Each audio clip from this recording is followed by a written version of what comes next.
This video was motivated by a recent exchange I had with a Muslim over his interpretation of Surah 65:4.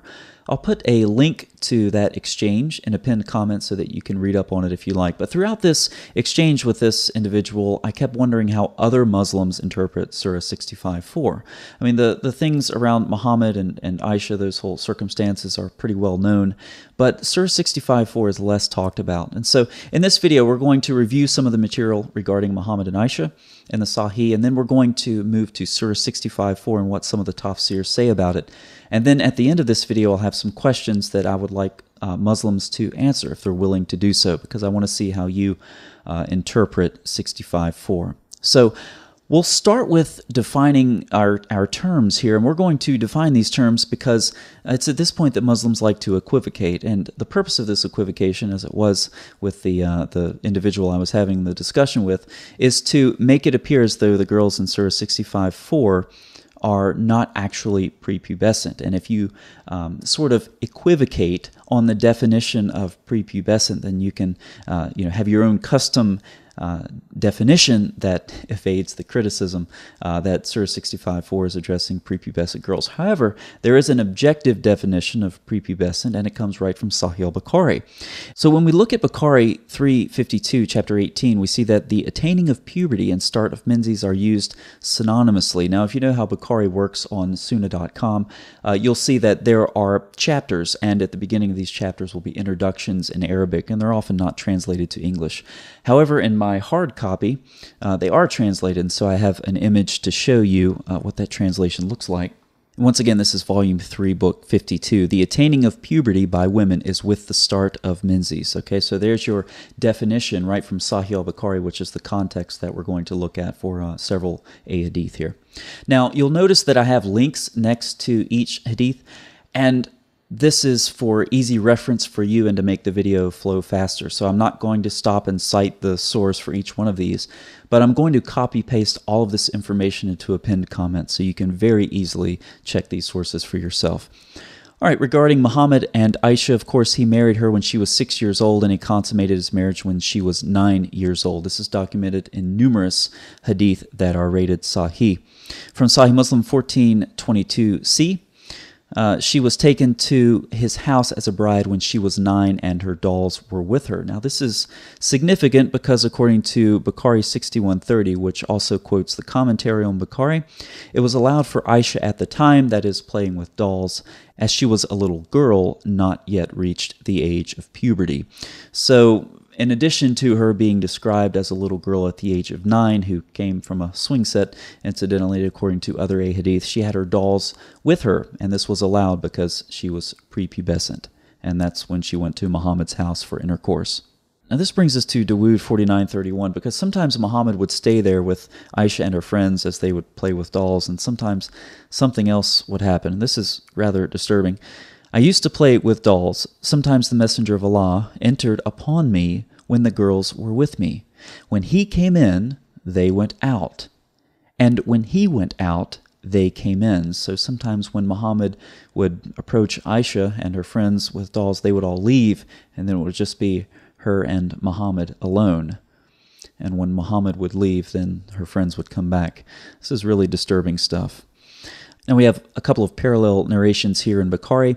These narrations describe Aisha as a little girl who has not yet reached puberty, and she's being screened while she's at this festival watching some Ethiopians. And that's Bukhari 5236 and 5190.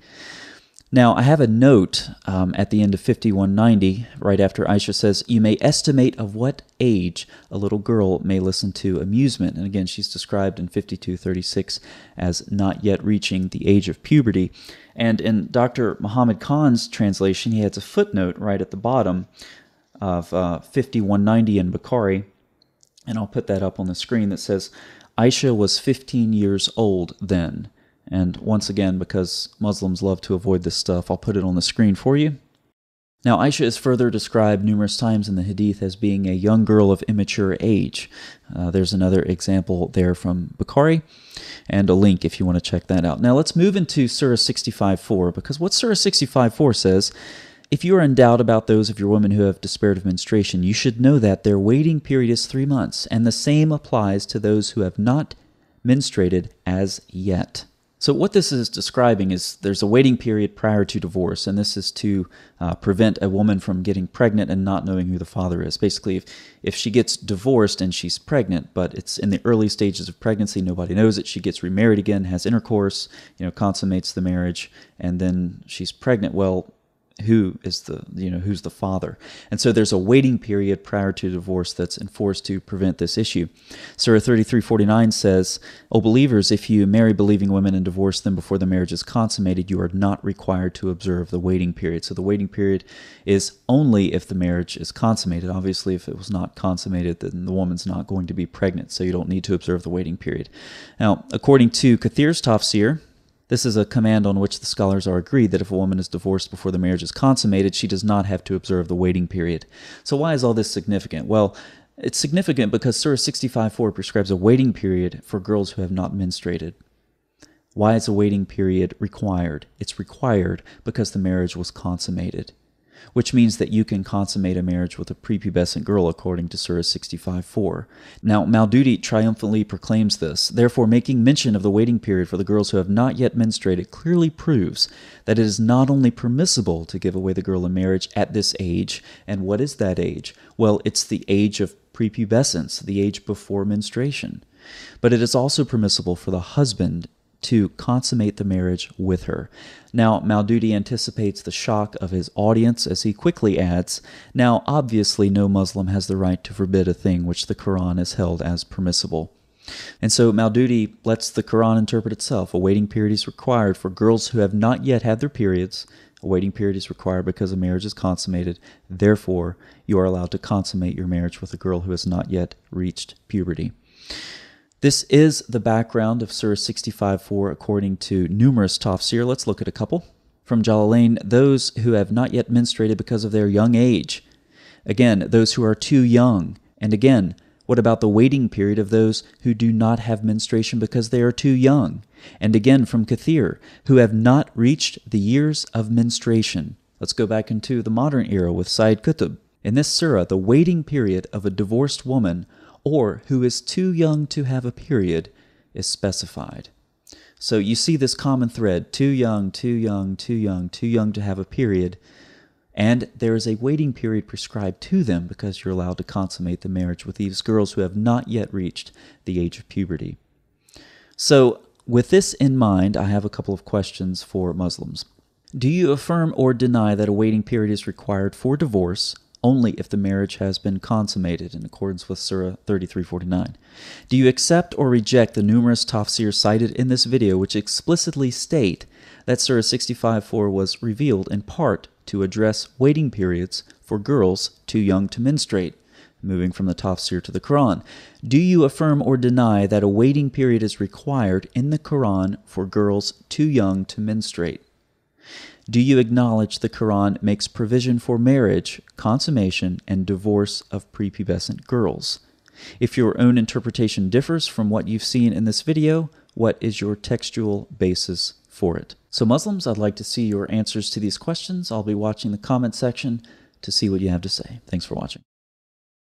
Have you ever wondered why there are so many ahadith which testify to Muhammad's engraved ring? Have you ever wondered why in the Quran it said that Solomon was given the power to control the wind? Have you ever wondered why Muhammad thought that some dogs were the shaitan? And after you're finished laughing at the story where a rock runs off with Moses' clothes, have you ever wondered what the source for that story is? Have you ever wondered why the story of Adam and Iblis in the Quran sounds so much like pre-existing legend? We'll be looking at possible answers to these questions and more as we continue a source-critical journey into the primary texts of Islam and the connections between them, and tales of mysticism, memoirs of magic, and the folklore of antiquity. I hope you'll join us on my channel for what will no doubt continue to be a fascinating journey through the tales of the ancients.